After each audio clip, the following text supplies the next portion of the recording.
Je m'appelle Stéphane, j'ai 53 ans. Aujourd'hui, on est là pour parler de ma condition de vie un peu particulière, puisque il y a 5 ans, j'ai démarré un burn-out assez sérieux qui s'est avéré en grande partie dû aux pollutions électromagnétiques.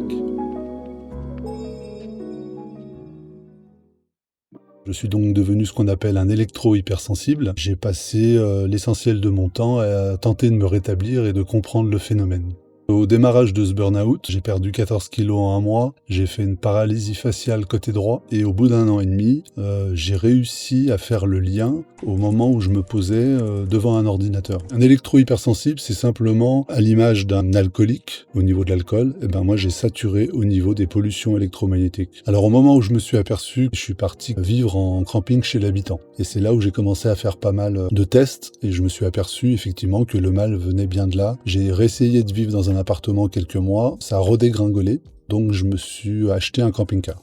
C'est pas vivre en camping-car non plus comme tout le monde, puisque moi, mon camping-car n'est jamais relié au réseau électrique 220. Je suis en totale autonomie parce que le courant alternatif était beaucoup plus nocif que le courant continu. Au niveau des gens qui sont électro-hypersensibles, globalement, c'est un enfer à vivre. On n'a plus de force, on a peur, on n'a plus d'argent, on peut pas travailler, les gens autour de nous ne nous croient pas ou pensent qu'on est fou. Et le fait d'être isolé par rapport aux gens, c'est quelque chose d'assez dur. Je me suis dit, ça va être l'occasion de lire. Et chaque fois que je prenais un livre, j'avais la pression sanguine ou le système nerveux qui, dans la tête, commençait à battre. Et donc, c'était impossible. Sauf qu'un jour, j'ai essayé des lunettes qui n'étaient pas en métal. Et là, je me suis aperçu que l'origine de la résonance des pollutions électromagnétiques avec le métal des lunettes qui était le long de mes tempes. Donc pour moi, c'est la plus grande preuve de la résonance et de l'impact des champs électromagnétiques sur nous. Alors mon travail aujourd'hui, je le fais pas dans le camping-car, donc je vais vous amener à mon bureau qui est un laboratoire et je vais vous montrer tout ça.